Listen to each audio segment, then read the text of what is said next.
அம்மா கோமா ஒரு வாட்டி உன்னை ஜெயிச்சான்னு காப்பாத்தினா ஒரு வாட்டியும் அவனால வந்து உன் கூட இருந்து காப்பாற்ற முடியுமா? உன்னை காப்பாத்துறேன் அவன் என்ன உன்கிட்ட சொன்னானான்னு கேட்குறாங்க. அதுக்கு ஹீரோயின் அப்படியெல்லாம் இல்லைம்மா, என்னால் மாற்ற முடிஞ்சதில்ல, ஏன் என்னால் மாற்ற முடியாதா அப்படின்ட்டு கோமா கத்திடுறா. அதுக்கு அம்மா ஆமாம் உன்னால் மாற்றவே முடியாது, மாறவும் மாறாது அப்படின்ட்டு சொல்கிறாங்க. நீ உன் பொண்ணு நான் என்ன நம்ப மாட்டேங்கிற, யாரோ ஒருத்தவங்க அவனை நம்புற அப்படின்ட்டு ஹீரோயின் கோமாயிடுறா. அதுக்கு அவங்க அம்மா ஆமாம் நான் அவனை நம்புவேன், நீ அவன் அளவுக்கு ரொம்ப ஸ்ட்ராங் கிடையவே கிடையாது, அது மட்டும் இல்லாமல் நீ என்னோட பொண்ணு, அவன் வேற யாரோ, எனக்கு என்னோட பொண்ணு தான் முக்கியம், நீ தான் எனக்கு ரொம்ப ப்ரீஷியஸு, உலகத்துலேயே எனக்கு உறவன் சொல்ல நீ ஒரு ஆள் தான் இருக்க, நான் உன்னை இந்த மாதிரி ரிஸ்கெல்லாம் எடுக்க விடவே மாட்டேன், தயவு செஞ்சு புரிஞ்சுக்கோ, புரிஞ்சுதா அப்படின்ட்டு கேட்குறாங்க. ஹீரோயினும் அதனால புரியுதுன்னு சொல்கிறா. சரி வா அப்படின்னு சொல்லிட்டு அவங்களும் ஹக் பண்ணி அவளை சமாதானப்படுத்துகிறாங்க. அவளோட அம்மாவை இப்படி கட்டி பிடிச்சிட்டு இருக்கும் போது அதே கடைக்கு ஊட்டக்கும் அவனோட ஃப்ரெண்டும் வராங்க. என்ன இவ்வளோ சீக்கிரமாக வந்துட்டீங்க இன்னைக்கு அந்த அம்மா கேட்குறாங்க. இல்லை காலையில் சாப்பிடலான்ட்டி, அதனால தான் இன்னைக்கு வந்துட்டோம் சீக்கிரமா அப்படின்ட்டு சொல்கிறாங்க. அதே நேரம் அந்த ரிப்போர்ட்டரும் அந்த ஆஃபீஸையும் காமிக்கிறாங்க. இந்த ரிப்போர்ட்டர் தான் ஹீரோயினுக்கு ஹெட்டாக இருக்க போகிறான். அதனால அவனோட ஹெட் வந்துட்டு என்ன நாளைக்கு நாம் ஹாங்ஜோ வரேன்னு சொன்னா வேலைக்கு வராளா, எதனா கன்ஃபார்ம் பண்ணியா அப்படின்ட்டு கேட்குறான். ஆனால் அந்த ரிப்போர்ட்ரு வேற ஒரு வேலையில் பிஸியாக இருக்கிறதுனால காதில் வாங்கிக்கிட்டு கேட்டிருக்கேன் நான், என்னன்னு சொல்லுங்க அப்படின்ட்டு சொல்கிறான். அதுக்கு அந்த ஹெட் சூப்பர்வைசர் நீ தானே, அவளுக்கு யூனிஃபார்ம்லாம் வேணுமா வேணாமான்றது நீ தானே டிசைட் பண்ணணும் அப்படின்ட்டு கேட்குறாரு. ஆனால் அவன் அந்த வேலையில ரொம்ப பிஸியாக இருக்கிறதுனால அவர் எரிச்சல் ஆகிட்டு அங்கே வந்து கிளம்பிடுறாரு. ஹீரோட ஆஃபீஸில் ஆஸ் யூஷுவல் மீட்டிங் நடக்குது. அப்போ அந்த ஹெட்டு மீட்டிங்லாம் முடிஞ்சோடனே சரி லஞ்ச் மேனேஜர் இன்னைக்கு எங்கே சாப்பிட போகிறோம் அப்படின்ட்டு கேட்குறாரு. ஹீரோ சொல்ல வரான். ஆனால் அதுக்குள்ளே அந்த டீமில் இருக்கிற அந்த சீனியர் லேடி நீங்கள் ஏன் என்னோட கேஸை அப்ரூவே பண்ணலை, அந்த ஹிட் அண்ட் ரன் கேஸை அப்படின்ட்டு கேட்குறா. எவிடன்ஸே இல்லையே, அப்புறம் எப்படி அந்த கேஸை நான் அப்ரூவ் பண்ணுறதுன்னு அந்த ஹெட் சொல்கிறாரு. அவர் ஹீரோ பார்த்து சரி எங்கே சாப்பிட்றோன்ட்டு கேட்குறாரு. ஹீரோவும் சொல்ல வரான். ஆனால் அந்த சீனியர் லேடி அந்த கேஸை பற்றி திரும்பி பேசிட்டே இருக்காங்க. அது என்ன கேஸாக இருக்கும்னா, ஃபாரின் கண்ட்ரீஸில் கூட குடிச்சிட்டா வண்டி ஓட்டக்கூடாது, அப்போ வேலட் டிரைவர்னு ஒருத்தரை கால் பண்ணி கூப்பிடுவாங்க. இந்த ஒரு பர்டிகுலர் பர்சனு அந்த வேலட் டிரைவருமே குடிக்க வச்சுட்டு நான் சொல்கிற மாதிரி நீ இப்போ போலீஸ்லாம் என் கையில் தான் இருக்காங்கன்னு சொல்லி கூட்டிகிட்டு போயிருக்கான். அதனால ஒரு பெரிய ஆக்சிடென்ட் ஆகிட்டு ஒரு பையனோட அப்பா அம்மா 2 பேருமே அந்த ஆக்சிடெண்ட்டில் இறந்து போயிடுறாங்க. இந்த கேஸுக்காக தான் இவ்வளோ நேரம் இந்த சீனியர் லேடி அந்த ஹெட் கிட்ட சண்டை போட்டுட்டே இருக்காங்க. ஆனால் அந்த ஹெட் இல்லை இந்த மாதிரி கேஸ்லாம் நடக்கிறது தான், அவ்வளோவா ஒன்றும் தண்டனைலாம் கிடைக்காது, எவிடன்ஸும் கிடையாது, அதுக்கப்புறமா நம்மளால என்ன பண்ண முடியும்னு அதுக்கு எதிர்க்க பேசுகிற மாதிரியே பேசிட்டே இருக்காரு. ஹீரோ டீமில் இருக்க அந்த இன்னொரு ஆள் நம்ம ஃபஸ்ட்டு சாப்பிட்றலாம் அதுக்கப்புறமா எங்கன்னு பேசலாம் அப்படின்ட்டு சொல்கிறான்.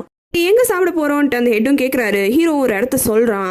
ஆனால் அந்த டீமில் இருக்கிற அந்த ஹீரோவோட ஜூனியர் பொண்ணு இல்லை நான் ஒரு இடம் கண்டுபிடிச்சிருக்கேன், ஹாங்ஜோ சாம்ஷோன்னு ஒரு ஹோட்டலு, ரொம்ப நல்லா இருக்கான், அங்கே இருக்க சாப்பாடுலாம் கூட நல்லா இருக்குன்னு சொல்கிறாங்க, கொஞ்சம் தூரம் தான் இருந்தாலும் நடந்து கூட நம்ம போகலாம் அப்படின்ட்டு சொல்கிறா.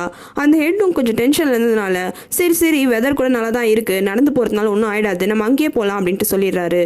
ஹீரோக்கு இது கேட்டோன்னா ரொம்ப கடுப்பாயிடுது. இந்த இடத்துல ஹோட்டலில் ஊட்டக் ஹீரோயின் கிட்ட நீ ஃபர்ஸ்ட் எல்லாம் ரேண்டம் பீப்புளை பற்றி கனவு காண்ட, ஆனால் ரீசெண்டாக ஜெயிச்சனை பற்றி தான் நிறைய கனவு காண்ற அப்படின்ட்டு கேட்குறான். அதுக்கு ஹீரோயினும் ஆமான்னு சொல்கிறா. அடுத்தது ஊட்டக்கு ஜெயிச்சான் உன்னை பற்றி நிறைய கனவு காண்றான்ல அப்படின்ட்டு கேட்குறான். அதுக்கு ஹீரோயினை ஆமாம் அப்படின்ட்டு சொல்கிறா. உடனே ஊட்டக்கு அதே மாதிரி நானும் ஜெயிச்சானை பற்றி நிறைய கனவு காண்றேன், இது 3மே ஏதோ கனெக்ட் ஆகிருக்கு, என்னன்னு தான் தெரியல, கூடிய சீக்கிரம் கண்டுபிடிக்க பார்க்குறேன் அப்படின்னு ஹீரோயின் கிட்ட சொல்லிட்டு அவன் சாப்பிட்ட தட்டு எல்லாமே அவனே ஹீரோயின் கிட்ட சேர்ந்து க்ளீன் பண்ணவும் ஹெல்ப் பண்ணுறான். இது எல்லாத்தையுமே தூரத்துலேருந்து ஹீரோயின் அம்மாவும் பார்க்குறாங்க. ஹீரோயின் அம்மாவுக்கு ஹீரோவா இல்லை ஊட்டக்கா யார் ஹீரோயினுக்கான பெஸ்ட் பேருன்னு சொல்லிட்டு அடிக்கடி அவங்க மார்க் போட்டுகிட்டே இருப்பாங்க. அதனால் ஊட்டக்கோட ஃப்ரெண்டுக்கிட்டையும் இவன் ரொம்ப நல்லா இருக்கான்ல, நல்லாவும் பேசுகிறான்ல அப்படின்ற மாதிரி கேட்குறாங்க. அந்த ஃப்ரெண்டும் ஆமாம் என்ன கூட எல்லாரும் கேட்பாங்க, எப்படியும் அசிஸ்டன்ட் இவ்வளோ அழகாக பொறுமையாலாம் இருக்கான்னு சொல்லிட்டு நான் எனக்கு தான் அந்த பெருமை அப்படின்ட்டு அவனும் தனியாக பேச ஆரம்பிச்சிடறான். ஆனால் ஹீரோயின் அம்மா இவங்க என்ன பேசுகிறாங்கன்னே கவனித்து பார்த்துட்டு இருக்காங்க. அப்போ ஹீரோயின் டக்குன்னு ஊட்டக்கிட்ட ஒருவேளை உனக்கு ஒரு கனவு வருது, நீ இறந்து போயிடுறேன்னு, நீ திரும்பி இந்த வேலையிலேயே இவ்வளோ உற்சாகமாக வேலை பார்ப்பியா அப்படின்ட்டு கேட்குறா. அதுக்கு ஒன்றே ஊட்டக்கு எதுக்கு இப்போ திடீர்னு இப்படிலாம் பேசுகிற அப்படின்ட்டு கேட்குறான். இல்லை நீ ஒரு போலீஸ் ஆஃபீஸர் தானே, ஏதோ ஒரு கேஸு திடீர்னு நீ இறந்து போகிற மாதிரி உனக்கு ஒரு கனவு வருது, அப்போ நீ என்ன பண்ணுவ, வேலையை விட்டுருவியா அப்படின்ட்டு கேட்குறா. அது ஊட்டக்கு வேலையெல்லாம் நான் எப்படி விடுவேன், இந்த வேலைக்காக நான் எவ்வளோ கஷ்டப்பட்டிருக்கேன், நான் கண்டிப்பாக இந்த வேலையெல்லாம் விடவே மாட்டேன் அப்படின்ட்டு சொல்கிறான். அதுக்கு ஹீரோயின் ஆனால் கனவு வந்ததே அப்படின்ட்டு கேட்குறா. அது கூட்டக்கு நான் கனவை மாற்றிடுவேன், என்னால் மாற்ற முடியும், அந்த நம்பிக்கை என்கிட்ட இருக்குது, அதனால் இந்த வேலையெல்லாம் கண்டிப்பாக நான் விட மாட்டேன் அப்படின்ட்டு சொல்கிறான். இதை கேட்டோடனே ஹீரோயினுக்கு ரொம்ப மோட்டிவேட்டட் ஆகிடுது. ஆனால் ஹீரோயினோட அம்மாவும் இதை கவனிச்சிடுறாங்க. கவனிச்சுட்டு கிட்ட வந்து ஊட்டை அடிச்சு கிளம்பு, நீ எதுக்கு இங்கெல்லாம் நின்றுட்டு இருக்க, நீ போ வெளில போன்னு சொல்லிட்டு தரதரன்னு இழுத்து கொண்டு வந்து வெளில விட்டுறாங்க. அவனும் எதுக்கு இவங்க நம்மளை திட்டினாங்கன்னே தெரியலேன்ட்டு அந்த ஃப்ரெண்டு கிட்ட கேட்குறான். அதுக்கு அந்த ஃப்ரெண்டு, நான் உங்ககிட்ட கொஞ்சம் டிஸ்கவுண்ட் கேட்டேன், அதனால டென்ஷன் ஆயிட்டாங்களோ அப்படின்ட்டு சொல்கிறான். அதுக்கு ஊட்டக்கும், நீ ஏன்டா தேவையில்லாம டிஸ்கவுண்ட்லாம் கேட்குற, நானே உனக்கு வாங்கி கொடுத்துருப்பேன்ல, இதை பாரு நீ டிஸ்கவுண்ட் கேட்டுட்டு அவங்களுக்கு டென்ஷன் ஆயிடுச்சு பாரு, சரி வா கிளம்பலான்னு சொல்லிட்டு அவன் காரில் ஏறுறான். கரெக்டாக அவன் காரில் ஏறுற நேரம் ஹீரோவும் அவனோட டீமும் அந்த இடத்துக்கு வராங்க. என்ன ஊட்டக்கு வந்த மாதிரி இருக்கேன்னு அவனும் எட்டி பார்க்குறான். ஆனால் அதுக்குள்ளே அந்த போலீஸ் போயிடுறான்.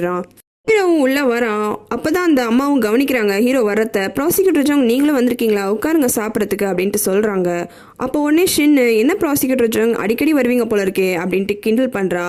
அப்போது ஹீரோயினும், ஆமாம் அவர் ரெகுலர் கஸ்டமர் இங்கே, அதனால தான் அப்படின்ட்டு சொல்கிறா.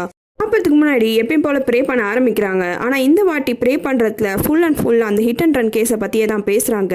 அந்த ஹெட்டு அதுக்கு சாதகமாகவும் அந்த டீமில் இருக்க அந்த ஹெட் லேடி இந்த மாதிரி இப்படிலாம் பண்ணுறாங்க, ஹெல்ப்பே பண்ண மாட்டேங்கிறாங்க, கேஸ் கூட எடுத்துக்க மாட்டேங்கிறாங்கன்னு சொல்லிட்டு அதுக்கு அகெயின்ஸ்டாக பேசுகிறாங்க. ஹெட்டுக்கு சப்போர்ட்டா ப்ராசிக்யூட்டர் ஷின் பேசுகிறா. அந்த லேடிக்கு சப்போர்ட்டா அந்த டீமில் இருக்க கண்ணாடி போட்ட இன்னொன்று ப்ராசிக்யூட்டர் பேசுகிறாரு. ஹீரோ சைலண்ட்டாக ஸ்பூன் எடுத்து ஒருத்தருக்கும் வச்சுட்டு இருக்கான். ஹீரோயின் இவங்க எல்லாம் பண்ணுறாங்கன்றத கவனிச்சிட்டு இருக்கா. ப்ரே பண்ணும்போது நடுவில் சண்டே ஆகிடுது. ப்ரேயரை ஸ்டாப் பண்ணிடுறாங்க. இங்கே பாருங்கள், எதுவாக இருந்தாலுமே டெமோக்ரஸி படி ஓட்டிங் போட்டு சூஸ் பண்ணிக்கலாம். டிரைவருக்கு கண்டிப்பாக தண்டனை வாங்கி தரணும்னு சொல்கிறவங்களாம் கை தூக்குங்க அப்படின்னு அந்த கண்ணாடி போட்ட ப்ராசிக்யூட்டர் சொல்கிறாரு. கை தூக்குறது அந்த சீனியர் லேடியுமே அந்த கண்ணாடி ப்ராசிக்யூட்டர் மட்டும்தான்.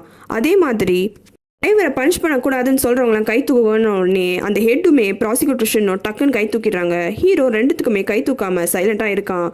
ஏன் நீ கை தூக்கல அப்படின்ட்டு அந்த சீனியர் லேடி கேட்குறாங்க. அதுக்கு ஹீரோ, இல்லை எனக்கு ரெண்டு பக்கமே நியாயமாக தான் தோணுது, எந்த பக்கம் நியாயம் இன்னும் பர்ஃபெக்டாக சொல்ல தெரியல, ஆனால் தான் கொஞ்சம் யோசிச்சு பொறுமையாக சொல்லலான் இருக்கேன் அப்படின்ட்டு சொல்கிறான். இது கேட்டுள்ள ப்ராசிக்யூட்டர்ஷனுக்கு கோவம் வந்துடுது. எதனா ஒரு பக்கம் ஓட்டு போட வேண்டியது தானே, இப்படி பயந்தாங்கொலி மாதிரி பண்ணுறிய நீ அப்படின்னு கோவப்படுறா. ஹீரோ பொறுமையாகவே இருக்கான். கரெக்டாக அந்த நேரம் ஹீரோயினும் வந்து ட்ரிங்க்ஸ் எல்லாம் சர்வ் பண்ணுறா. அப்போ ஹீரோயினை பார்த்து திரும்பி, இவனை பார்த்து அவனுக்கு பயந்தாங்கொலி இது மாதிரி டிசிஷனே எடுக்க மாட்டேங்கிறான்னு உனக்கு தோணலையா அப்படின்ட்டு கேட்குறா. அதுக்கு ஹீரோயின், எங்கிட்ட ஏன் கேட்குறீங்க அப்படின்ட்டு கேட்குறா.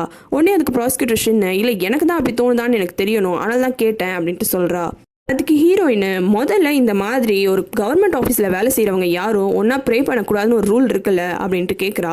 அதுக்கு உடனே ப்ராசிக்யூட்டர்ஷன், இல்லை நாங்கள் எல்லாருமே கிறிஸ்டியன்ஸ் அதனால தான் ப்ரே பண்ணுறோம் அப்படின்ட்டு சொல்கிறா. அதுக்கு உடனே ஹீரோயின், கொரியன் பாப்புலேஷன்லேயே 0.2% தான் கிறிஸ்டியன்ஸு, அது எப்படி நீங்கள் 4 பேரும் ஒரே ஆஃபீஸில் ஒர்க் பண்ணுறீங்க, அதுவும் கிறிஸ்டியன்ஸாக இருக்கீங்கன்றது தான் ரொம்ப அதிசயம், எனக்கு தெரிஞ்சு உங்களதுல யாரோ ஒருத்தவங்க போய் சொல்கிறாங்க அப்படின்ட்டு சொல்கிறா. ஹீரோ டீமில் இருக்கிற அந்த கண்ணாடி போட்ட ப்ராசிக்யூட்டர் அவர் கையில் இருக்க பேண்டை மறைக்கிறாரு. அதே மாதிரி நீங்கள் 4 பேரும் கிறிஸ்டியன்ஸ்ன்னு சொல்லிட்டு ஓப்பனாக ப்ரே பண்ணுறீங்க, ஆனால் அந்த ப்ராசிக்யூட்டர் மட்டும் கூட சேர்ந்து ப்ரே பண்ணாமல் அவரோட ரிலிஜனை ஃபாலோ பண்ணுறாரு.